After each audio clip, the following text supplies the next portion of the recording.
In this podcast, two Gen Xers are taking a trip down memory lane, revisiting and reflecting on the cinema of the 1980s. We'll look at the hits and the flops, the studio blockbusters and art house indies, the critically acclaimed, and the universally reviled. The series is hosted by me, Lisa Molinelli, a writer and librarian, and features Dustin Morrow, a filmmaker, author, and professor of film. So pull on your legwarmers, crank up your boombox, and hop in the DeLorean. It's time for the Long Rewind. Welcome to the Long Rewind. I'm Lisa, and with me as always is Dustin. Hi, Dustin. Hello, everyone. And today we're going to be talking to you about the films of the second half of 1984. That's about, July through December 1984. We're continuing our epic year, our epic exploration of 1984, which I said in last week's show, I think was sort of like the pinnacle year for it's 80s like a keystone pop year culture. Of 1984. There's a great book, actually, 1980s. for people that are interested in the music side of 1984 called Can't Slow Down. It's by a Greek music journalist named, I'm trying to think of his name. It's a very long Greek name. I'm blanking on it. But anyway,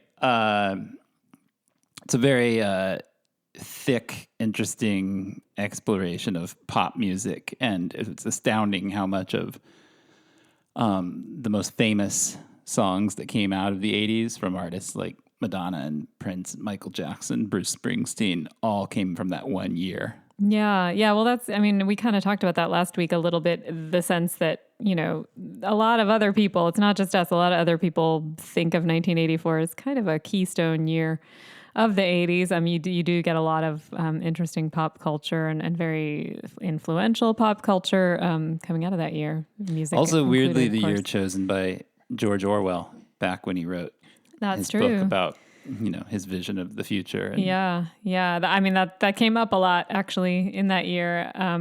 I remember there was a really famous, wasn't it a Ridley Scott commercial? It was for like Coke or something, or it was for a soft drink where it was sort of based on George Orwell's 1984, and I think it was out that year, was it not? Yeah. So that was something that was in the air too that year for sure.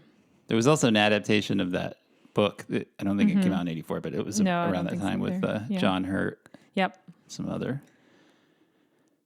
It's a British film. Anyway, yeah. Let's go on to the second half of 1984. Let's start by looking at some key films, and boy, there are some big ones. Some huge hits, and also just some movies that were maybe not quite so big in terms of box office, but have had a lasting legacy and impact. Yeah, no doubt. Would you like to start? Sure. Let's see. Well, maybe we should talk about Stop Making Sense, which, that came out second half of 1984. Yeah, it's a Jonathan Demme concert film. It's considered by many to be the greatest concert movie of all time, maybe up there with like Woodstock. Yeah. It's a Talking Heads concert. It's unusual for many reasons. Probably the biggest is that it lacks the thing you see in almost every single other concert movie ever made, which is shots of the audience.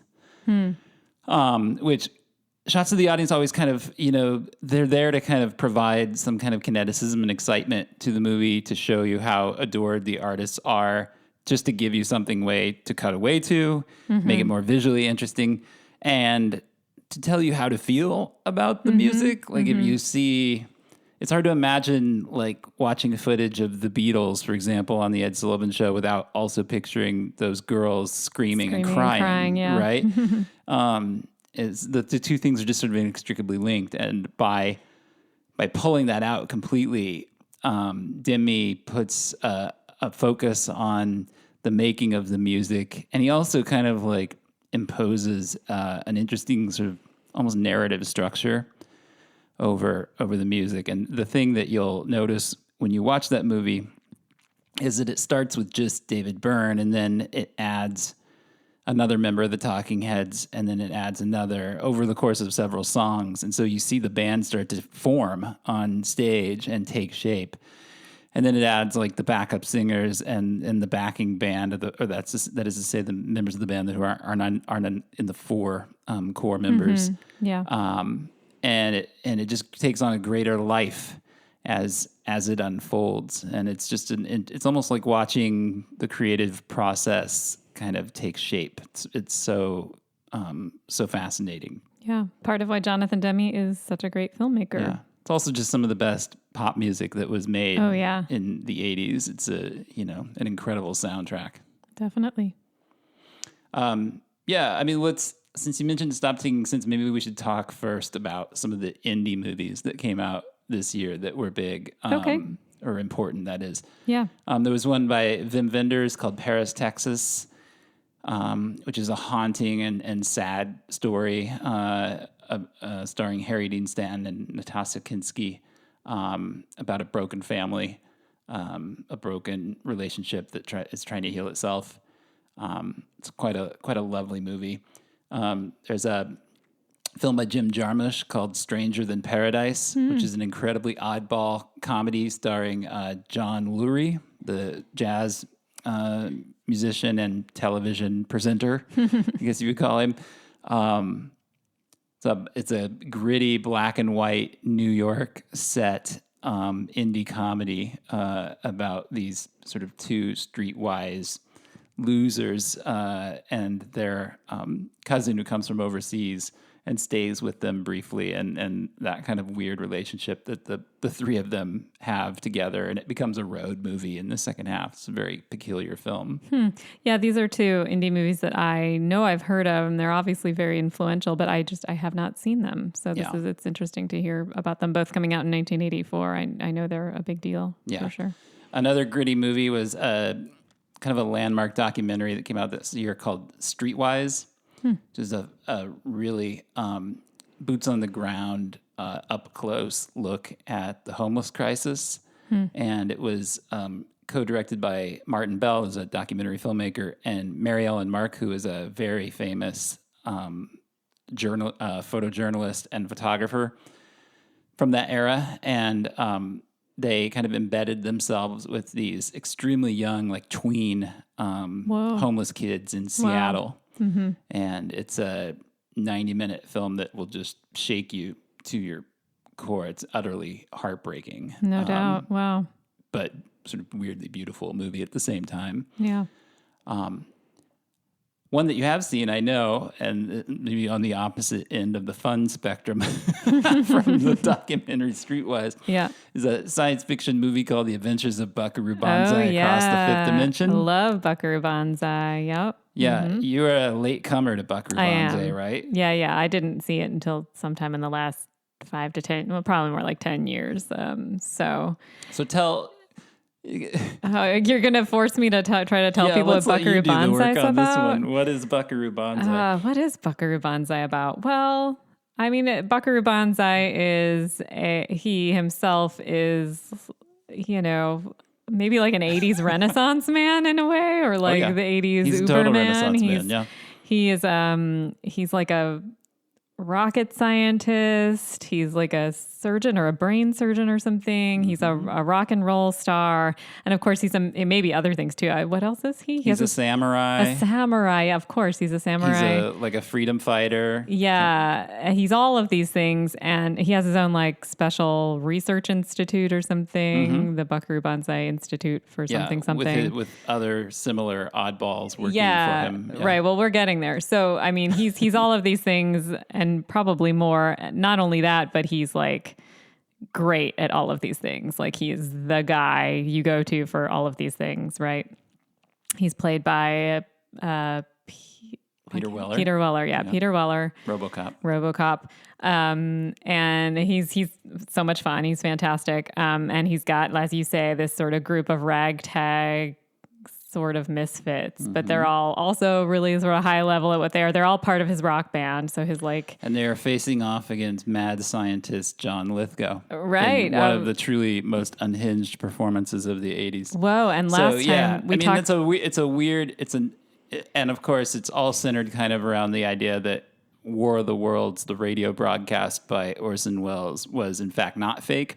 and that the aliens have been hiding here all along. Right. And they're making efforts to take over the world, and it's only Buckaroo and his band of misfits will be able to save us. Right. Which is a very strange premise.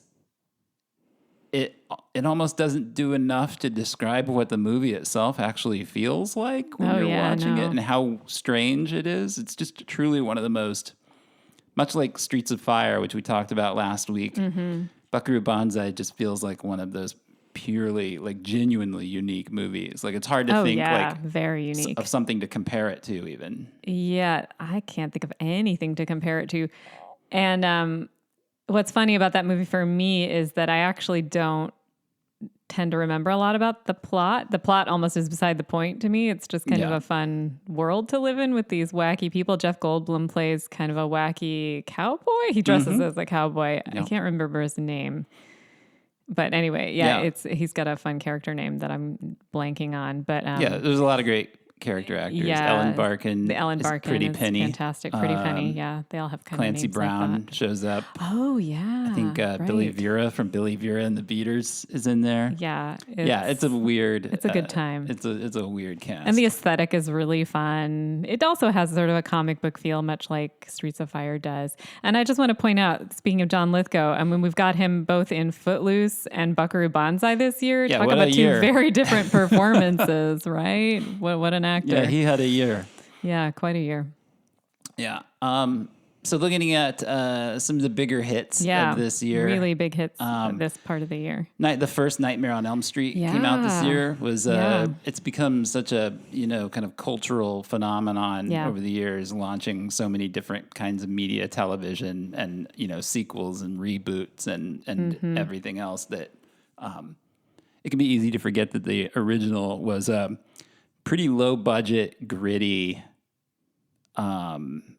intense horror film. I'd like to say something about Nightmare on Elm Street, if I may, just because I was terrified of A Nightmare on Elm Street and all horror movies. Like, I wouldn't watch them when I was a kid. When they were out at this time, I would not watch them at sleepovers, anything. If I knew they were going to be showing something like this, I wouldn't even go to the sleepovers. So I'm just saying that to say that you and I watched Nightmare. I got up the courage. I watched Nightmare on Elm Street for the first time. It might have even been last year, a couple of years ago.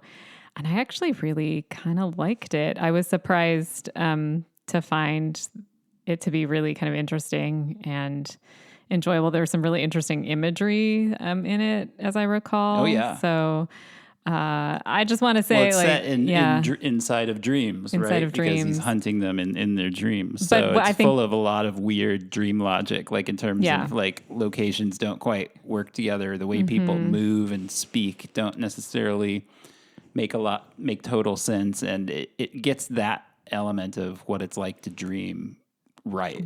But not only that, I think, as you said, super low budget and so creative about the way it goes about creating these images for a low budget film. So I'm just giving it props as someone who would not watch it as a child or even a teenager or young adult. I finally got up the courage and I enjoyed it. Yeah. It was good.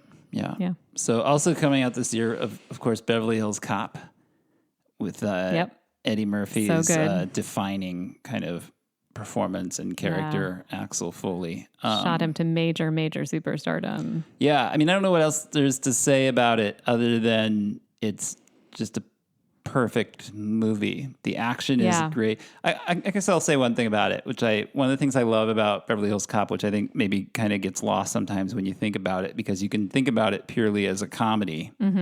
And it is hilarious, and Eddie's hilarious, and the supporting cast is hilarious. Yep. It doesn't make the crime plot or the crime element of it into a joke. No, it doesn't play that serious. Part for laughs. Like, Axel really is on a mission to uncover and kind of avenge the death of his friend. Yeah. And the action is pretty serious, even though he's like making jokes in the middle of it. Yeah. Like, it's not cartoonish in any way. It's not cartoonish. It's not slapstick. And I feel like that's weirdly the secret of what makes that movie great. Because that movie could almost have become like Police Academy in a way. Like you have a Saturday Night Live, alum who does different characters, and he does different characters in the movie. Like he plays different he takes on different personas to get what he wants from various people. But it never tips over into being this sort of like the kind of 80s comedy it could very easily have become. And I think that's partly to the credit of Martin Brest, who is the director of that movie. Interesting. Yeah, I mean, I feel like Axel Foley, that's his character, always uses comedy as a tool in that movie, as you say, to get what he wants or to, get what he needs, and to solve what he needs to solve. So, yeah. So good. It's so funny. Yeah. Watch it if you haven't. Yeah. It's amazing. The other movie that was a huge hit that year that had a huge effect on me was The Terminator. Oh, gosh. Which, when I was a kid, was my sort of first experience with thinking about time travel. Oh, interesting. Yeah. And I just remember, even as a tiny little kid, having my mind blown, trying to work out how Reese could be sent back in time to sleep with and father John Connor by sleeping with Sarah Connor. Right. Who would then become the person who would send him back in time because of the war. But in the act of going back and saving Sarah Connor, essentially, he prevents the war. So if there's no war, why would John Connor send him back? In which case, how could he? The fun paradox that always the fun comes paradoxes up. that surround any time travel movie or most any time travel movie. It was sort of my first experience as a little kid, being like, "Whoa!" Like having my mind blown. Yeah, having my Bill and Ted mind blown. Yeah, for sure. Yeah, it's such a great movie. And on top of that, it's just an unbelievable thriller. Yeah, and also low budget, like very low budget, with amazing stop motion animation. And pyrotechnics and stunts, and it moves so fast, and I think it'll always be Cameron's best movie, in spite of all of the sort of masterpieces he's made since. Well, he had to work within some limits. Yeah, in Terminator, it just has and it has a great almost film noir. Mood definitely about it. Even the nightclub is even named Tech Noir in the film, and that I don't think that can be an accident. It's just full of it's wonderful shadows and mood, and the music. It has a air of melancholy over the whole thing. Yeah. It's kind of sad. It has some of the greatest dialogue ever, some of the greatest sort of action movie one-liners, and I'm not even talking about I'll be back. No, you're not talking about Arnold at all. Arnold here. says, but some of the stuff that Reese says is just so great. Or when he's going crazy in the police station and they're analyzing the tape of him, and he's yelling at the right. There's just so many great bits in there that have nothing to do with Arnold, who is great in his own limited way. I do wonder if a lot of people, if this is another one of those movies that a lot of people probably think is kind of goofier than it actually is, if they're thinking about later Terminator or just Arnold, Arnold Schwarzenegger in general. I was talking about this last week with Footloose. I have a feeling there's probably a lot of young people that have never seen the original Terminator, and I think that they might be surprised at how badass it is. It's really badass. How intense it is, and how not cartoony it is. Yeah, it's really not. No, it's very serious. Its reputation, and it's been diminished through a number of sequels that haven't been great. The first sequel was obviously really great, but everything since has been pretty rough going. Well, and I just give a shout out to Linda Hamilton in this movie too, who I think is great. And you watch an interesting arc for her. She goes from a pretty mild-mannered, normal lady waitress to, she carries the movie. She totally Absolutely. carries it. Yeah, she's wonderful. Totally. The only misstep to that film is her hair. Poor thing. The hair is dreadful. But she looks like easy to overlook. Ozzy Osbourne. At least she's got Ozzy Osbourne hair. Yeah, but she's so great that you don't care, and the movie's great. So, but I think she's wonderful. Wanted to give her a shout out. Yeah. The big Oscar movie that year, which was also a pretty big hit, I believe, was I think so, too. Amadeus. Yeah. I've never been a huge fan of it. I don't have a lot to say about it. Do you want to have anything to say a little about bit. Amadeus? I mean, I'm somewhat of a fan of this. This is a movie, so I was, and still am to some degree, but was sort of a big musician in school. I was a violinist and a singer for pretty much my entire school and college careers. So Amadeus was a movie that I actually saw quite a bit. They'd show it. They'd show it at school sometimes, and so it's the story of Mozart's story, and it's sort of about this.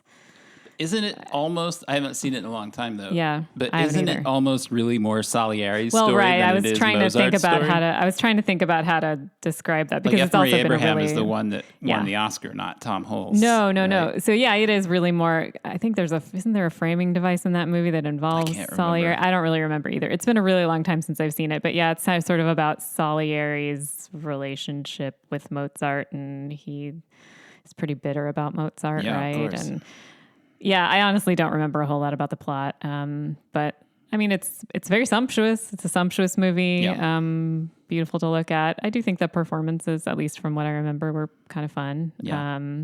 The music obviously is great. It's Mozart, for heaven's sake. Yeah. But yeah, I don't remember too much about the plot. Yeah. Mostly images. So 1984 was also the year of the farm crisis film. Oh, yeah. You want to explain what the farm crisis is for Here's people? another plug. Yeah. I recorded a whole limited run podcast series called The Midwestern Film, which is about these movies and their place in film history and in the history of the farm crisis. But basically, these are films that came out of the farm crisis of the 1980s. And I'm talking specifically about Places in the Heart, which is a Martin Ritz movie with set in the Depression with Sally Field, Danny Glover. Sally Field's husband passes away at the beginning of the movie, and Sally Field has to try to make the farm work and operate. A movie called Country, starring Jessica Lange, and Sam Shepard, who were big activists as celebrities for farmers in that era, and really were the ones behind that movie. And that's just a movie about a family trying to save their farm. And The River, which is a movie starring Mel Gibson and Sissy Spacek, about a farm that's struggling against the weather. Their farmland borders a river, which floods their land repeatedly, and because of those issues, they're having trouble making their farm financially viable. But really, all of these movies, they're also called Save the Farm movies. Oh, right. Sure. Yeah, so that's, they all kind of had that same plot. And those aren't the only ones. There was a lesser known one called Miles from Home with Richard Gere and Kevin Anderson that came out a few years later. These are the three big ones, the three that people remember. And they all came out in 1984? Yeah. Yeah. Country and Places in the Heart were really well reviewed. The River less so. The River, Mel Gibson was like the biggest sex symbol in Hollywood at that time, and he takes his shirt off in it and gets wet, and that got most of the attention for that movie. Unfortunately, it's actually a pretty good movie. It's not as good as the other two, but Places in the Heart was big, it made a lot of money, and Sally Field won an Oscar for it. And Country got a lot of attention too. They're very angry, very political movies, and if you're interested in kind of that moment in history or in the portrayal of the Midwest on film or in the portrayal of a farmer on film, which is an important part of our economy and the American myth that just doesn't get represented all that often on that's true. in Hollywood films. In realistic ways. And especially in realistic ways. Yeah. Then those movies are certainly worth looking at. Yeah. That's great. What other key films did you identify from 1984? I'm just taking a look here. Well, Body Double. That was, I think, kind of key, right? Yeah, for sure. It was not a hit, but it's very well regarded today, and it's just classic Brian De Palma. Just classic De Palma. It covers all of his themes, all the things he's interested in: sex, violence, voyeurism. It's noirish too, isn't it? Yeah, or it's totally noir. Yeah. I actually haven't seen Body Double. Oh, it's wonderful. Yeah. It came out of his experience with shooting Blowout, where he used a body double in that movie. Or no, it was Dress to Kill. Sorry. Oh, sure. So yeah, that makes sense. Dress to Kill opens with like close-ups of a woman's naked body in the shower, and it's Angie Dickinson's the actress, but they use a body double in the thing, and he started thinking about how interesting it was to that experience of shooting that, and how a body double might be used within a suspense structure for a film. And of course, everything he was doing at that time was in homage. Some would say rip off, but if you're any kind of serious student of film, you would say it's an homage to Alfred Hitchcock and kind of reworking of the themes of Alfred Hitchcock. And so Body Double has a lot of Rear Window in it. Mm-hmm. It's about a guy who essentially thinks he sees a crime, and he doesn't see what he thinks he sees. Mm-hmm. It's got a lot of Vertigo in it because he becomes obsessed with the woman who is the victim of that crime. Mm-hmm. And it's just full of like obsession, and it's like just over what De Palma calls pure cinema, which is where he's kind of throwing everything and the kitchen sink into the movie. It's like full of split diopter shots, and like swirling cameras and long 10-minute sequences with no dialogue, and just wild camera angles. And it's just it's a director fully in control of all of his tricks. And it's just, so it's if you love movies, it's just a really fun movie to watch. I will say, so I don't get in trouble later, somebody doesn't write me, that De Palma's a controversial filmmaker. Yeah, absolutely. There's people, I think he's actually a feminist, and I think, if we had all day, I could argue with you as to why that is, but I think there are people that have trouble with the way De Palma portrays women in his films. I don't see it. I mean, I see their argument. I don't think it's correct, because I think his films give women agency, and well, I won't get into it because it's a whole class, which is actually a class I taught at Portland State some years ago. I taught a course on De Palma, and I think he's just an endlessly interesting filmmaker, and I've talked enough about Body Double. Well, but a piece of evidence toward that could be, I mean, this is Kathleen Turner's third film this year, by the way, and she's not in Body Double. Oh, she's not? No. Oh, I thought it's Melanie Griffith. Melanie Griffith. Well, sorry, forget it. I thought she was in this movie. That's a good segue, I haven't seen though. This movie. Kathleen Turner did make a kind of sexual thriller, noir thriller in the latter half of this year, but it wasn't Body Double. It was Ken Russell's Crimes of Passion. Oh, I'm getting them confused. Okay. Which was a well-reviewed movie that didn't make a lot of money, but Kathleen plays a woman who is, I think she's a fashion designer or an interior decorator or something by day, and she's a prostitute by night. Ken Russell, if you don't know, was kind of a wild British filmmaker whose movies go back to at least the 60s, maybe even earlier. He was a notorious drunk, but kind of a genius. Made very wild, very interesting movies, and Crimes of Passion is a very strange, very over-the-top, very weirdly pitched movie. As a prostitute, she draws the attention of this kind of all-American kid who falls in love with her, but she also draws the attention of a psychotic preacher played by Anthony Perkins who thinks that he can save her. It's a crazy movie. You and I know Kathleen Turner. Yep. I, of course, wrote a book with her.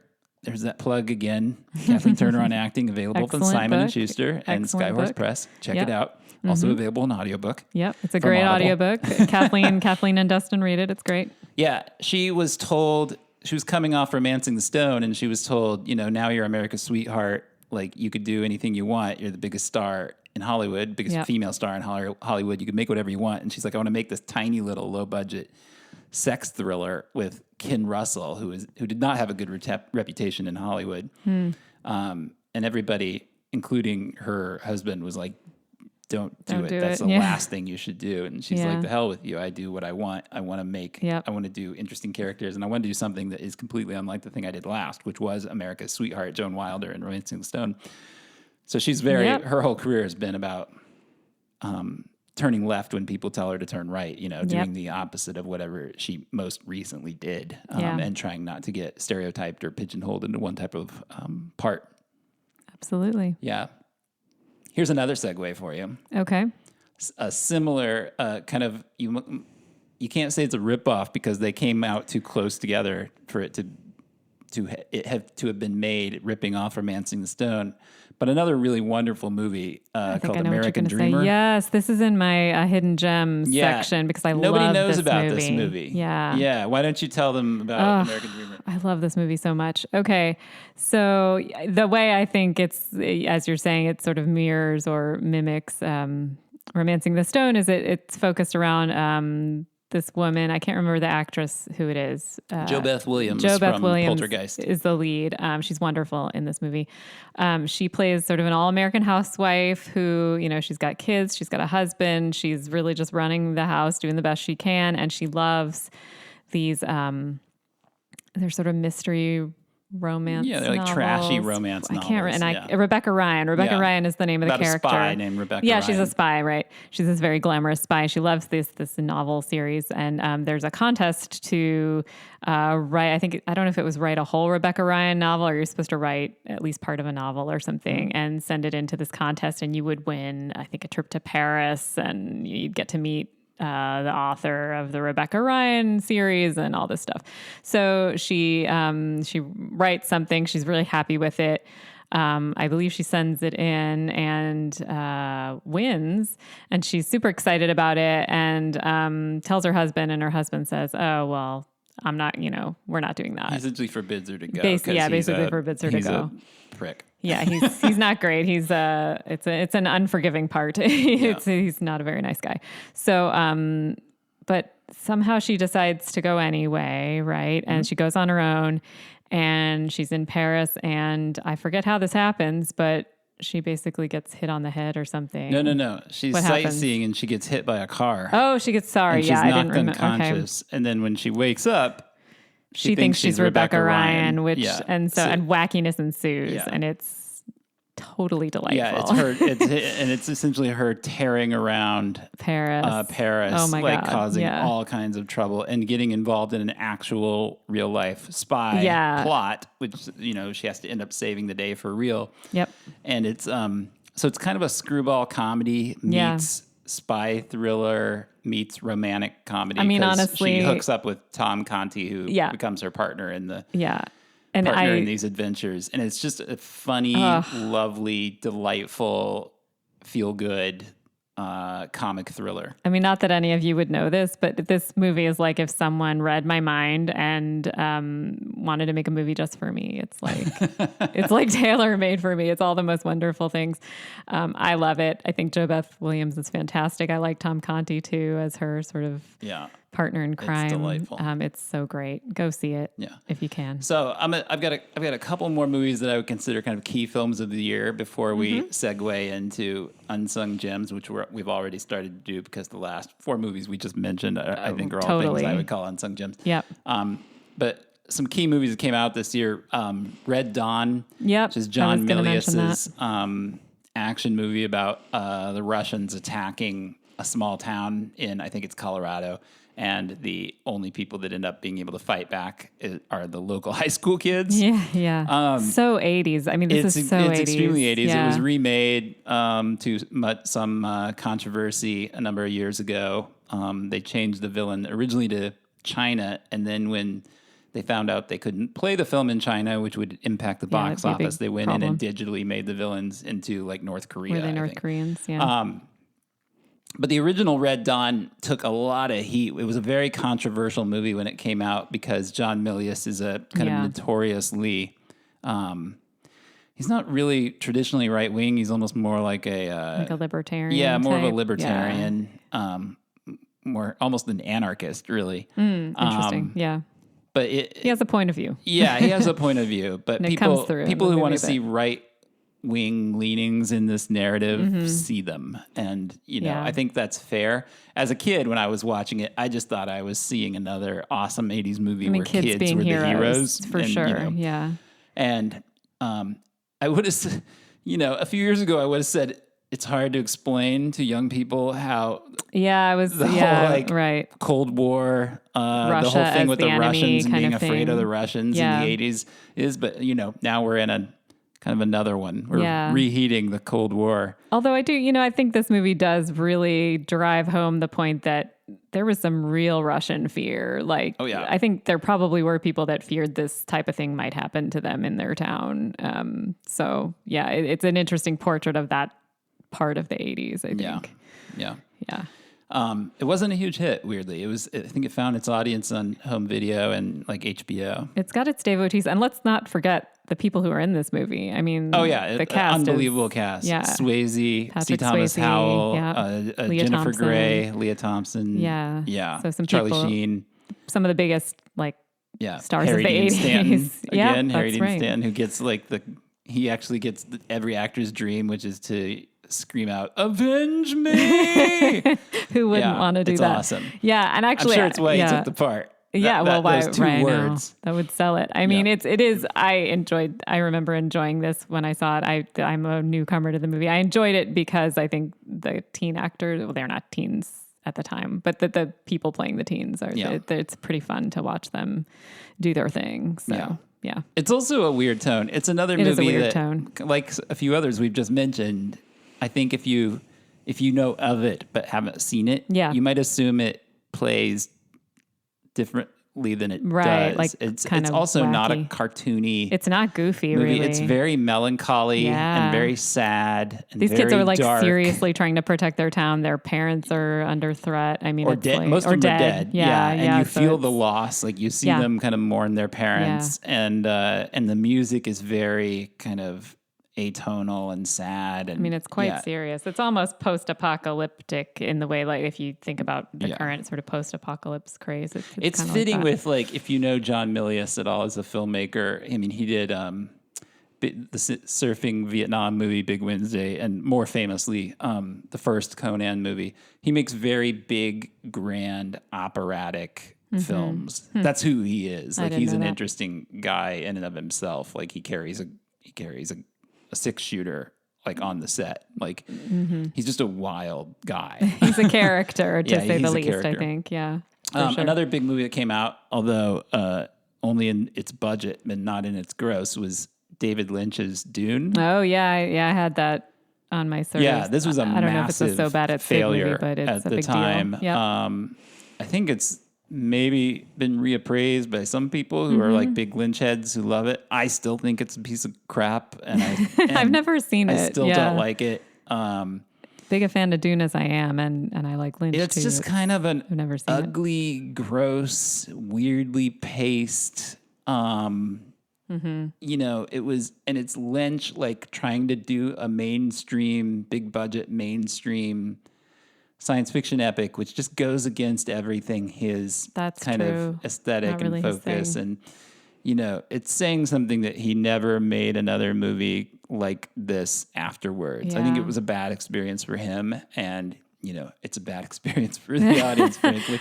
I suppose you do get to see Sting in metal underpants if that floats your boat. Yeah. Who else is in it? Kyle MacLachlan. It's Kyle MacLachlan. Yeah, Sting. he's the lead. Yeah. I forget. I don't even A bunch know. of British actors. Sean. Isn't P. Stu in it? Patrick Stewart? Oh, yeah. Patrick Stewart's in it. Yeah. It's a bunch of those kinds of British actors, those kind of reputable, like Shakespearean actors. Yeah. It's one of those things I think I've been talked out of seeing a bunch of times because you're a fan of the book, aren't you? Yeah, I love the book. Yeah. And I'm surprised you haven't seen it. Well, I know you like David Lynch too, right? That's what I'm saying. I mean, I like David Lynch. I like a lot of those actors. I love a lot of those actors. I love Dune. So I keep thinking I should see it, and then I kind of sort of get talked out of it. It's not good. Yeah, it's like don't waste your time. Yeah, don't waste your time. I think it's is it one of those movies that's like more interesting when you hear about the background, like that the background and the making of is more interesting. I'm sure the making of it is movie. more interesting than the film. Yeah, so it's important to mention, but hard to recommend. The last movie I want to mention that was kind of that stirred up a lot of controversy in '84 was Small, horror film called Silent Night, Deadly Night, Oh, which featured a killer Santa Claus.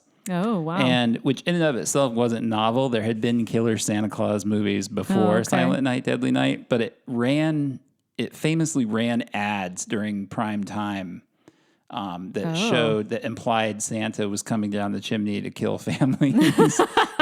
What an idea. Yeah. for advertisement. Of course, like middle America lost its mind over these ads. And there were all these there was all this picketing of the movie, which ended up like just driving up the box office because it was a tiny movie with a tiny marketing budget. Boy, and like it was the best thing that could have happened to that. The profit film. they must have made. Wow. Yeah. It's I mean, it's garbage, but it's a pretty fun movie. I'd be lying if I hadn't said I've seen it multiple times, which I have. Like it's just it's a goofy, funny. When you actually see it, you're like, it's hard to imagine why anybody got really upset with it because it's so profoundly stupid. But yeah. Still, and the sequel gave rise to what did the sequel the give funniest? Well, you and I quote it all the time because I showed you the clip and you thought it was hilarious. It's Garbage Day. Oh, that's that from movie. Silent Night, Deadly Night too. Okay, I didn't remember what it was from.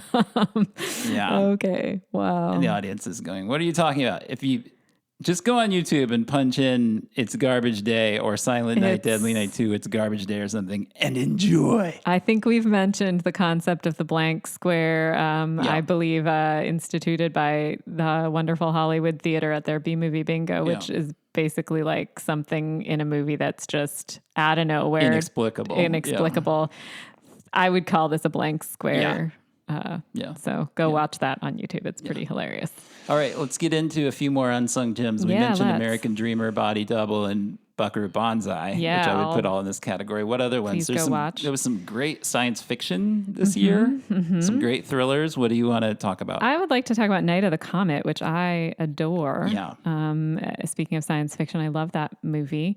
It's just fantastic. It's also got really a fun tone. It's about, it's a comet hits, or what does the comet do? You don't know what it's about. You're just I know what it's about, but like I can't really describe the comet part of it. I think of all the stuff that happens after the comet. Yeah, I think what happens is that Earth passes through the tail of the comet. Okay. And everybody gets turned into zombies, except for these two Valley Girl. Yeah. One's a cheerleader and the other one's kind of they're both Valley girls. And they're sisters. The Valley girls. They're sisters. And they're kind of like the last people left alive who aren't zombies. Yeah. And they're kind of left to their own devices in LA. And so they do, of course, what you would do, which is they go shopping. Yeah. There's wonderful mall trying on clothing scenes. Yeah. And they just turn into badasses and they end up defending the world against the impending zombie apocalypse. And it's a low budget, really, really low budget horror, sci-fi, comedy, thriller. It's just a very strange, they do end up delightful movie. Finding some other survivors, or at least one other survivor, right? And teaming up, and aren't they in like a cool radio station at some point? Mm-hmm. Yeah. It's just, I love the aesthetic of it. It's super fun, Valley Girl 80s, sci-fi, badass, good times. I just love that movie. I think it's great. Yeah. Go watch it. Another great sci-fi movie that came out this year was Dreamscape. With Dennis Quaid, Max von Sydow. Yes. I think I know which one this is. About an institute that has figured out how to there are certain people that have the skill that when accompanied by this technology allows them to insert themselves into other people's dreams. Mm-hmm. So it's kind of an early take on what became Inception. Oh, yeah. Christopher Nolan's movie. I remember when Inception came out, there were a few among us, a few film nerds who were like, "Excuse me, but I believe this is just Dreamscape with a budget." Dreamscape's a lot more fun than Inception. It is. I'm not going to say it's a better movie, but it's only like 90 minutes. It moves really fast, it does move it's got all the sort of sensationalist like nuttiness that you would expect out of that premise that Inception doesn't end up delivering. Yeah. So it's Dennis Quaid, and he goes. Ends up being this sort of like political subplot where he has to go into the dreams of the president to save us from nuclear war, which is very 80s. I forget why or how, but yeah. That stuff is sort of like neither here nor there. The fun part is just him and David Patrick Kelly from the Warriors, the guy that goes, "Come out and play." He plays the villain in it. Yeah. And it's the two of them kind of outwitting each other while tearing through different people's dreams. It's really good. It's fun. That's a good one. I also really like, although I've only seen it one time, but I remember really loving it, Starman. Yep. Another. Yeah, John Carpenter's Starman. Yeah. A very unusual movie for him. Yeah. Just because it's so gentle. It is. Well, it's and a of love course story, that's why I like essentially. it. Yeah. And he was at that time, and still is, famed for being a director of horror and action. Yeah, it's not really that at all. It's neither of those things. It's so lovely very and sweet. Yeah. Jeff Bridges and Karen Allen. Yeah, Jeff Bridges is he himself is not an alien, but the alien embodies him or something. I've only seen this once, so you might have to take over here. Her husband died. Right, and Karen he Allen's lands husband. And he takes the form of her husband. Right. Yeah. So it's all there's that And then they go on the run because the government's after him as an alien, and she's trying to get him back home, kind of like E.T. Yeah. It's so lovely. It's I would very love sweet. to watch that again. Also, birthed a really lovely single season TV series. Oh yeah. Which I was a big fan of as a kid. Yeah. Yeah. Robert Hayes from Airplane took over the part. Right. And C.B. Barnes played his son. Do you remember C.B. Barnes? I do. Yeah, definitely. Yeah. Those are the sort of the sci-fi ones I had, but you might have more. No, that's it. I had a couple comedies. Yep. All of Me. Oh yeah. Which is not. It's a movie I loved as a kid. We watched it not too long ago, and I thought, it's not great. But I will say this about it. Mm-hmm. It is one of Steve Martin's best performances. Right, it might be one of the best physical comedy performances I've ever seen. It's very, nuanced almost. Because of what he has to do in it. And essentially the premise is Lily Tomlin plays this like spoiled heiress who, for reasons that are too complicated to explain, ends up inhabiting half of Steve Martin's body. Yeah. And so she controls the left half of his body and he controls the right.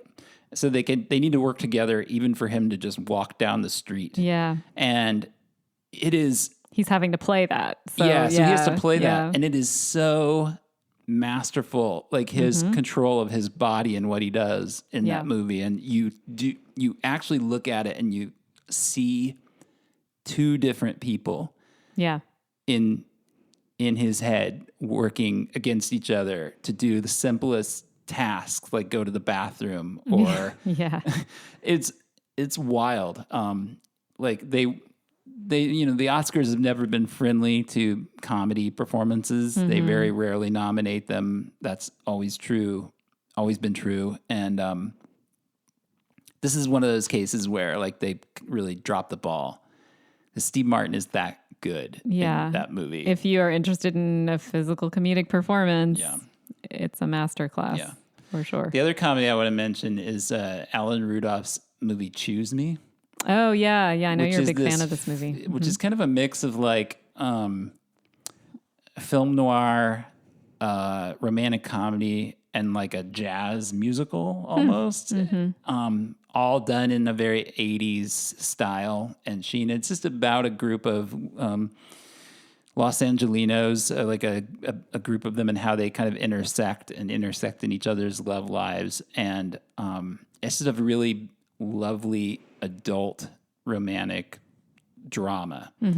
Almost that plays almost like a film noir mystery. Like that's the tone of it. It has this beautiful like jazz score by Teddy Pendergrass. And it's just a really cool indie movie that's not talked about enough, I don't think. Cool. Yeah. Have you seen Choose Me? I don't think I have. I'll have to show it to you. Yeah. Yeah, I think you'll like it because you love noir. I do love noir. Yeah, I think you'll dig it.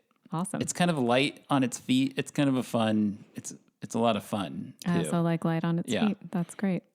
Sounds great. What else did you have under? Well, this is another movie I don't know super well, but I remember liking it. We've watched it, The Flamingo Kid, which, I mean, is it set in like the 60s? Yeah, it's the 60s. I think it's I think it's either on like the Jersey Shore or Long Island. I think it's more like Jones Beach, like Long Island. Matt Dillon. And he's working at a country club for the summer. Yeah. Yeah, I don't remember it super well either, but I remember liking it. It's enjoyable. It's a good period piece. Yeah. I mean, I'm a Long Islander, so that spoke to me about it. But also Matt Dillon is great. I think he kind of gets mixed up with like, is it like a married woman or does he get mixed up with I can't a remember. rich girl? I don't know. He gets mixed up with somebody, and he's sort of punching above his weight in the sense that like he doesn't have a lot of money. He's working for the summer, and he sort of gets mixed up with all these sort of very rich people, and gets a little big for his britches, that kind of thing. It's a fun movie. I liked it. Anything else under? Yeah, I have a couple. I have a trio of thrillers that came out this year that didn't make any money that I think are great movies. One is called Tightrope. Oh. It's a New Orleans set cop thriller with Clint Eastwood in, I think, really his most kind of daring role. He's investigating a series of sex crimes that involve like S&M, and he finds himself kind of getting into it as he investigates the crime. And he's a single father of 2 little girls, and it gets kind of twisted. He's hunting a serial killer, basically, and who perpetuates these kind of intense sex crimes. It's just a dark, interesting thriller, and kind of a particularly unusual part for Clint Eastwood, who was otherwise usually pretty straight in most of his movies. He usually played pretty unflawed straight shooters. A really small movie called Firstborn, which not enough people have seen. It's Terry Garr and Peter Weller, and it's about a broken home. Terry Garr is a divorced mom of 2 teen boys. One is Corey Haim, and the other one is Christopher Collett. And she takes up with a ne'er-do-well. She's lost all of her confidence. And starts getting into drugs and takes up with a ne'er-do-well played by Peter Weller, who kind of very, sneakily insinuates himself into this family. Yeah. And it's told from the point of view of the boys, the 2 sons, and their attempts to save their mom from this guy and this situation that is getting like increasingly illegal and out of control. And it's just a really intense thriller.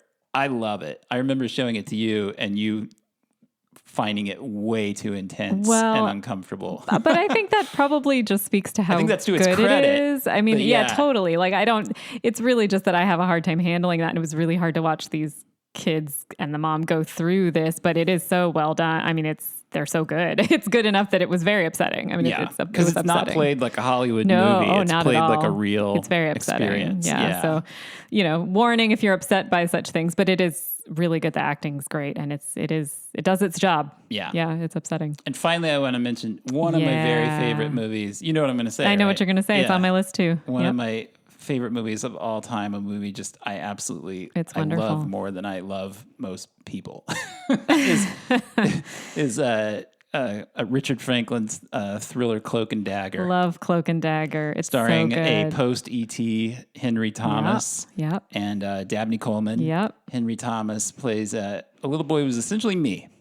At that age, this movie is like, you want to see what I was like at that age? Like, this is it. This kid was playing, running around with a fake gun and a walkie-talkie and playing spy and pretending he was a spy, and kind of boy who cried wolf ends up in an actual situation where he's facing off against spies. It's another one of this kind of movie that I've mentioned over and over again over the course of this podcast. This thing that I think the 80s did amazingly, which was take little kids and make them the heroes of adult stories. Yeah. And it's just a cool movie. It doesn't talk down to kids. No, not at all. The action scenes work. The suspense scenes really work. They do. It's not kidified in any way. Yeah. It's an intense movie. It's a great thriller. The comedy in it is great. He has this kind of invisible friend played by Dabney Coleman, who is like a secret agent who is his favorite character. Yeah. From his favorite Atari. I don't know if it's Atari, but it's from an Atari game. Yeah. which features very prominently in the movie. Yeah, exactly. Yeah. Shot in a very beautiful San Antonio in the mid-'80s, which is where Henry Thomas was from. Lovely portrait of San Antonio. Yeah. I just love it. You came to, I showed you this movie, yeah, right? Yeah, Like, I came to it quite late. But yeah. boy, I love it. I'll watch it anytime. It's so good. Yeah. It's really, it strikes the right tones. I mean, he's in quite a lot of peril, but he's out there doing it. And he's got this really, one of my favorite parts is his adorable sidekick friend who she's super adorable and, you know, very precocious, but in a way that's enjoyable and endearing. And I love them. Yeah. Any of the scenes with the two of them. Yeah, it's really adventuring fun. together. And it's fun. He's such I mean, part of it, the fact that you came to it late and love it shows you that it's actually a legitimately good movie. I think so. It's sometimes hard for me to tell with these films that I love so much as a kid. And especially this one in particular, because like I said, this kid was me. Like I remember seeing this movie as a kid and being like, oh my God. You felt like you really identified with him. And in the movie, the kid is so smart and so resourceful that it's sort of like... He is, yeah. Yeah, it was just like, hey, you could do this. Like if you actually ended up, you know, of course I couldn't, but like that, but it's just, it was so fun to see this kid outsmarting all these adults. Of course. Yeah. I mean, I just think it's a quality movie. It's well written. It's well directed. Everything about it is very quality. It's engaging. Yeah. All right, I'm going to throw a few B movies at you because there are a handful of great kind of B movies and a few sort of so bad they're good movies from the latter half. There's two we must have in common, at least 2 or 3. Oh, yeah. Yeah. So tell me when I hit them. Yep. Because we're running long enough, so I'm just going to race through them. Okay. The Michael Crichton, Tom Selleck techno thriller Runaway. Yes.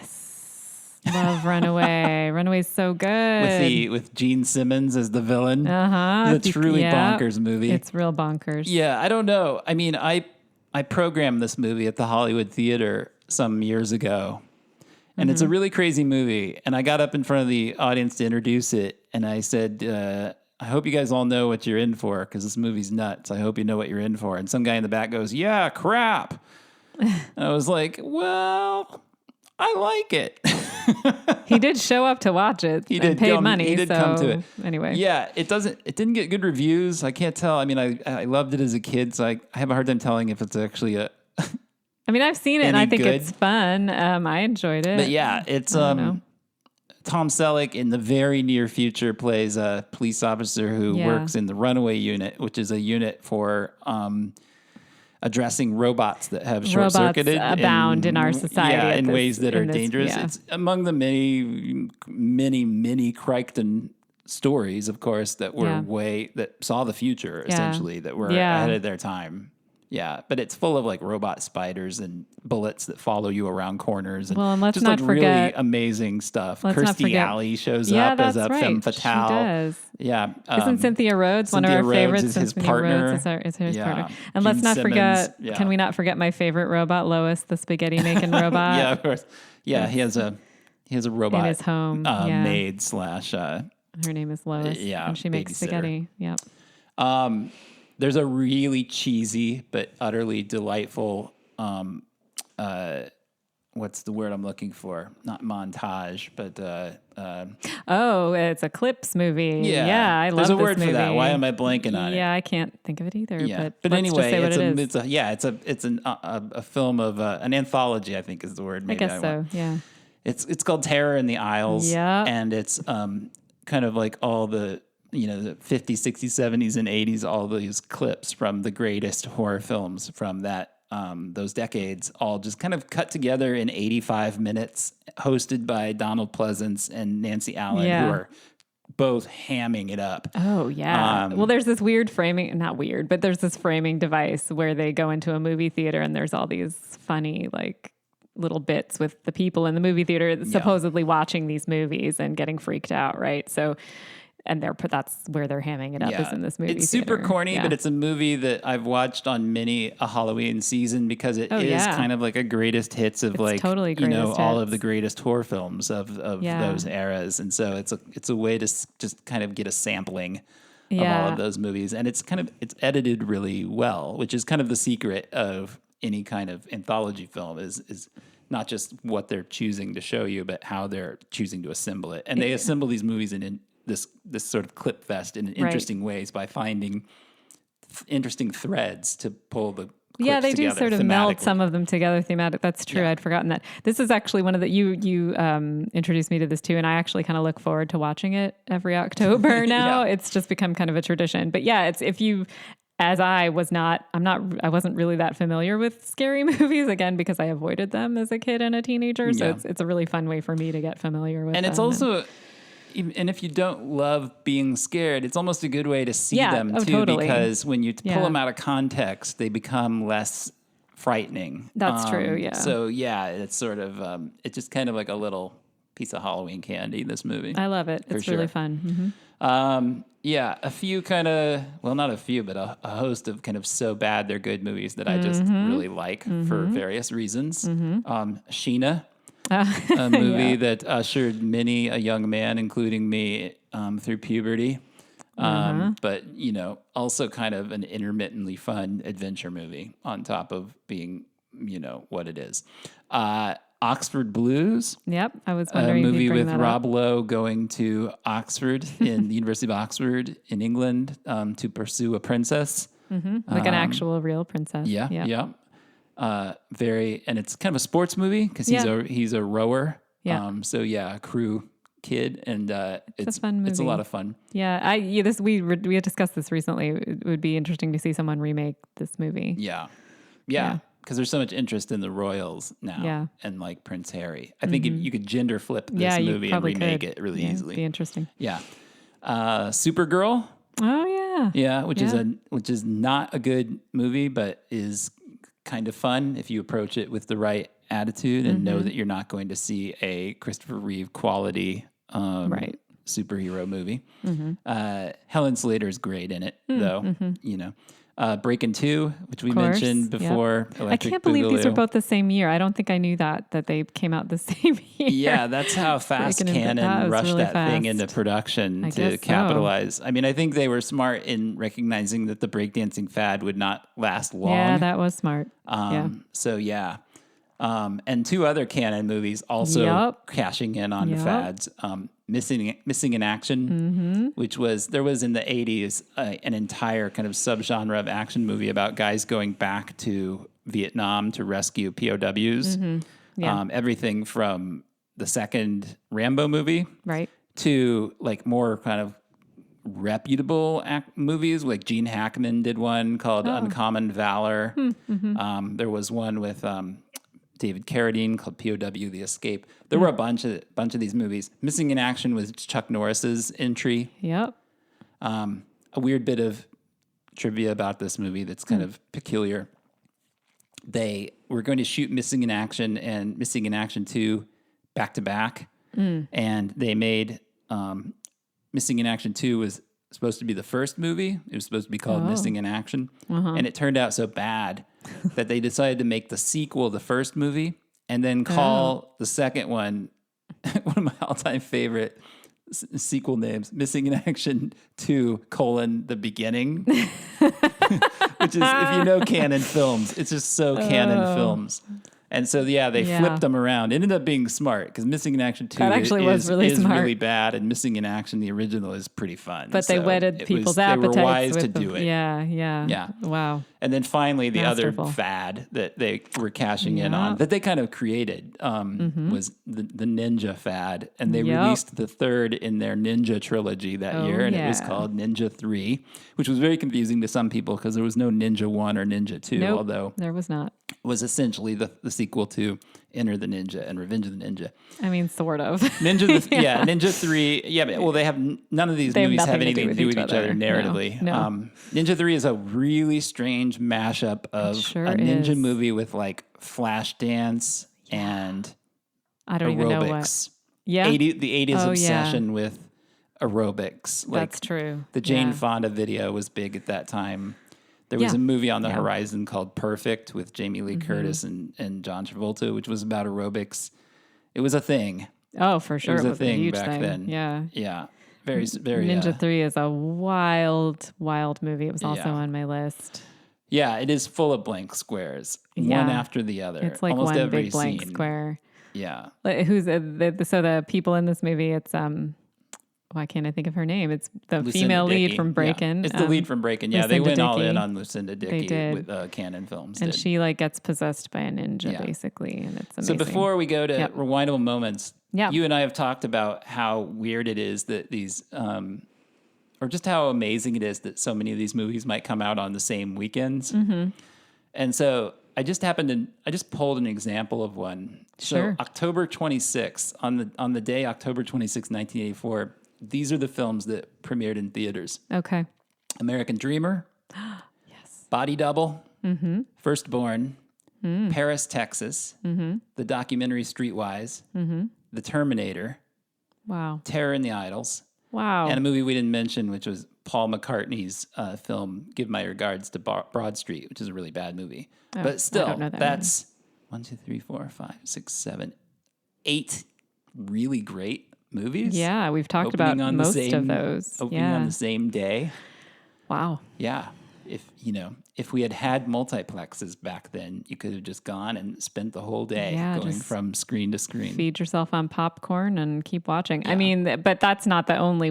You've told me many of the weekends. I saw it in the calendar myself. So many weekends were like that in 1984. Yeah. It's wild. So rewindable moments. Yeah. What were your favorite scenes from some of these movies? Well, we mentioned Cloak and Dagger, and there's that scene where the kids are talking to each other on their walkie-talkies, because I just love their relationship so much. They're both at their houses, and Henry Thomas's character is like trying to get his little girl sidekick to like help him out. He thinks someone's after him, and she's like, I'm trying to finish my breakfast. She's like eating breakfast, and her mom's like, you need to eat. Tell him he can wait till later. And it's just, I don't know. I just love their relationship's that so sequence. cute. Yeah, it's really cute.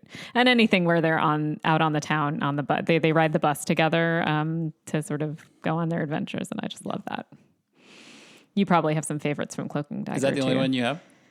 I know it's not the only rewindable moment I have. Go ahead and tell them. Well, Beverly Hills Cop. There's a lot in there, but I enjoy Bronson Pinchot in the art gallery. That's Serge. Serge. Yeah, that's Serge. He sort of. I mean, it's hard to steal a scene from Eddie Murphy, but he kind of does it. In Buckaroo Banzai, there's a lot of good there too. But you gotta give a shout out to the watermelon. I don't remember the line exactly, but what's that watermelon doing there? Yeah, they're like they're walking through. They're trying to hide or look for something. They're through the villain's lair, and they just happen to see a watermelon, and they're like, what is that? And then he's like, I'll tell you later. Yeah, and then it never comes back. Yeah. No.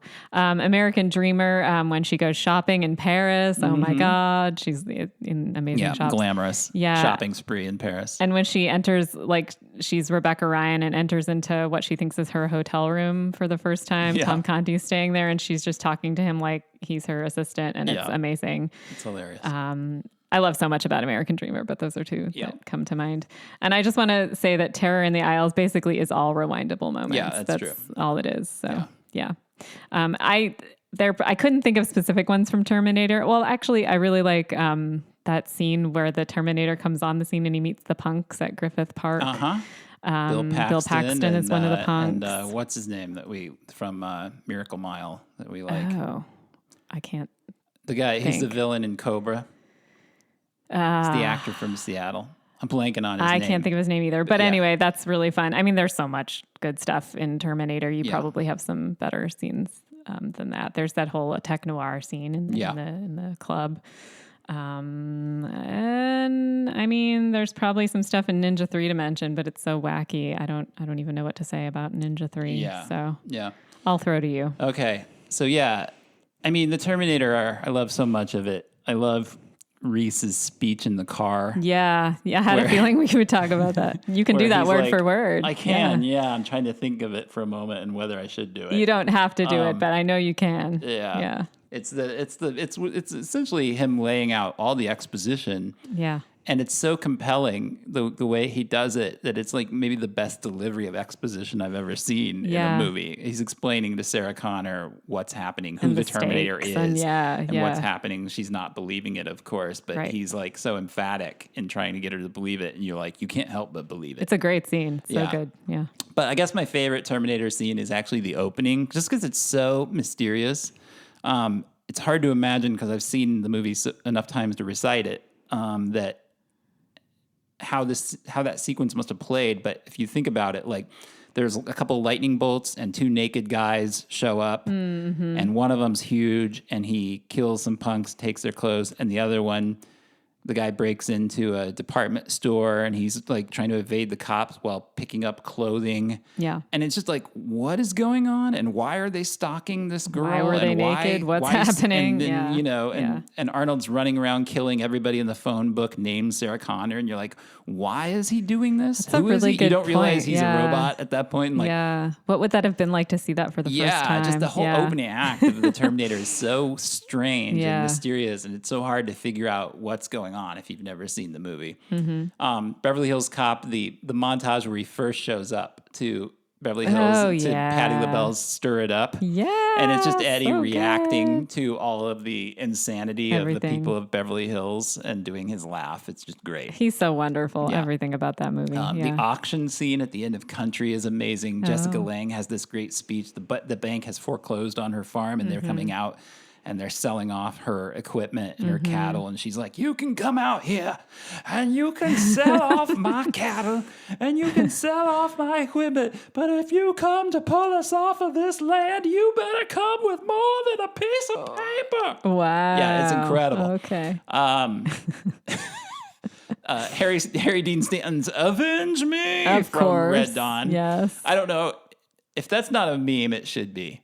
It's lots of good speeches this year. Wild. He grabs this. He's in a prison camp at a drive-in movie, and he's talking to his sons, Charlie Sheen and Patrick Swayze, because that could happen. That those two guys would come out of the loins of Harry Dean Stanton, right, and he's course. grabbing the chain link fence. Avenge me! Yeah, it's amazing. The wonderful. shopping scene from Night of the Comet. Oh gosh, why didn't I? Just seeing a couple of Valley girls go shopping during the end of the world at the mall with their Uzis is just it's great. A dream. It's so I 80s. should have mentioned that one. That was good. The opening credits of Choose Me are this like really lovely musical dance sequence in this kind of film noir street outside of a bar with neon lights and Teddy Pendergrass's song. It's wonderful. Yeah. The end credits of Buckaroo Banzai are one of the weirdest things I've ever seen, where they're just marching through the LA River.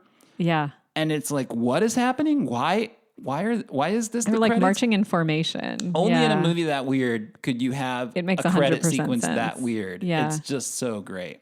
I can't believe I didn't mention that. I love that end credit scene. Body Double. There's a 10, 12, 15-minute wordless sequence where he's following the main girl through the Beverly Center in Beverly Hills and over and around different parts of Beverly Hills, and he follows her all the way to the beach. And it's typical great De Palma. My favorite De Palma filmmaking is when he's not using dialogue, and it's just everything is done with composition and camera movement and images.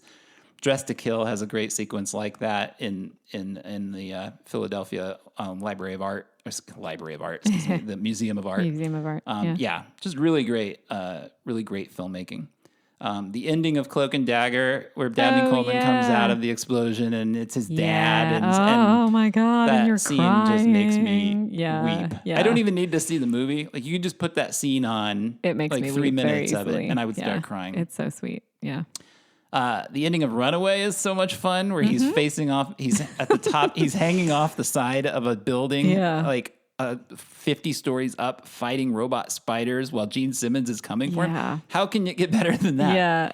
I love Tom Selleck. Can I just say Tom that? Selleck's great. Yeah, he's so great. The hospital dance sequence in Breakin' 2 is one of the goofiest things ever committed to celluloid, and it is a delight. It'll make you smile. And I will say, the opening 10 minutes of Ninja 3 Yeah. are phenomenal action filmmaking. It is, I know it's hard true. it's hard to imagine, but it's basically one evil ninja like laying waste to thousands of cops. There's like, but it's like on a golf course. That's why I was it starts laughing, on a golf right? course, It's but on a then golf like course. he goes onto a helicopter and then That's he's in a true. pond Yeah. and there are car crashes and motorcycle crashes. something. It is a mind-boggling 10 minutes Yeah. of filmmaking. Yeah. If you it's enjoy crazy. action, watch it. All right, cool. So do you want to give us the box office top 10 and the Oscar rundown for 1984? Sure, absolutely. So let's see. We will go with Oscars first or box office? Let's do the Oscars first. Okay, Oscars. We have Best Picture was Amadeus. Best Actor was F. Murray Abraham, as you said, for Amadeus. Best Actress was Sally Field for Places in the Heart. That was the one where she said, you like me, you really like me. Oh, is that one? Yeah. Okay, well, there you go. Because it was her second award after Norma Ray. She's like, I didn't know if you really liked me after she won for Norma Ray. She's like, but now I feel it. You like me. It's one of the most famous Oscar speeches ever. Absolutely. Supporting actor, and I'm so sorry to the actor. I'm probably going to really mess up the pronunciation of their name.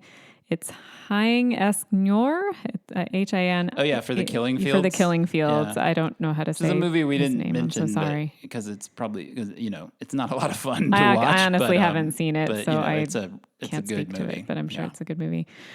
Supporting actress Peggy Ashcroft for A Passage to India, which is something Another movie we didn't mention. I should see that movie. I'd probably like it. I think that's is that Merchant Ivory or is it? Yeah, I think it is. Yeah.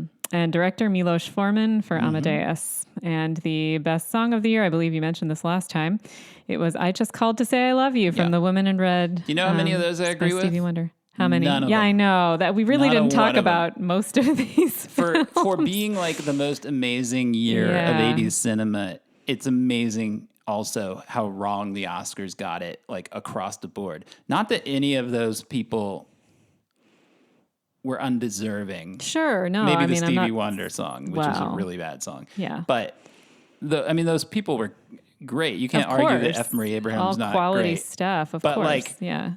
But there are so many better choices than all of those. Well, I mean, it goes to show you what I think many people who watch lots of film, you watch the Oscars every year and you're like, what? It's stuff that usually doesn't end up. Yeah, it's often people vote for political reasons or because of what the choice says about them and not based on what they really enjoyed or thought. Well, and many years later, you're like, oh, what was that movie? So, I don't know. It's an Oscars All right, thing. how I about the guess. box office? The box office. Okay.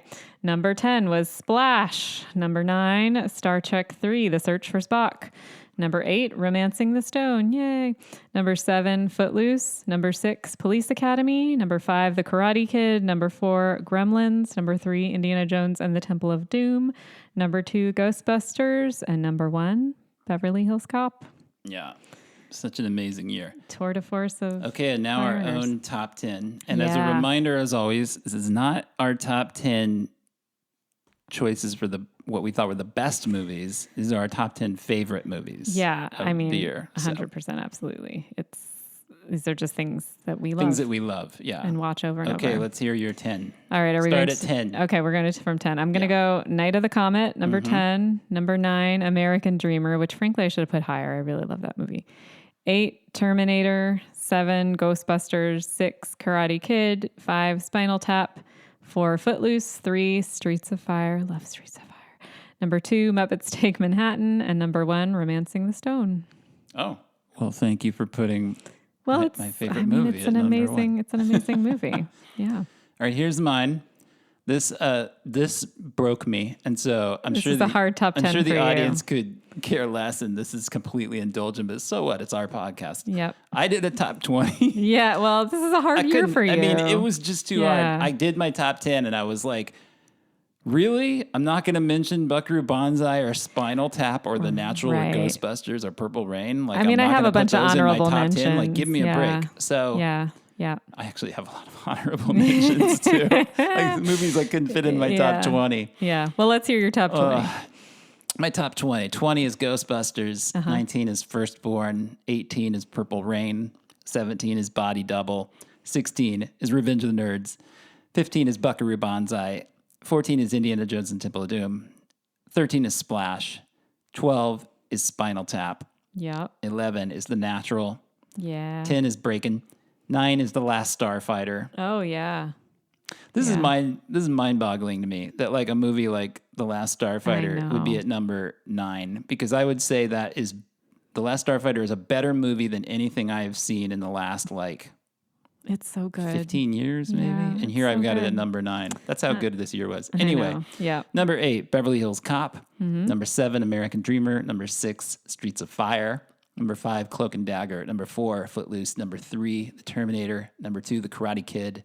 And number 1, Romancing the Stone.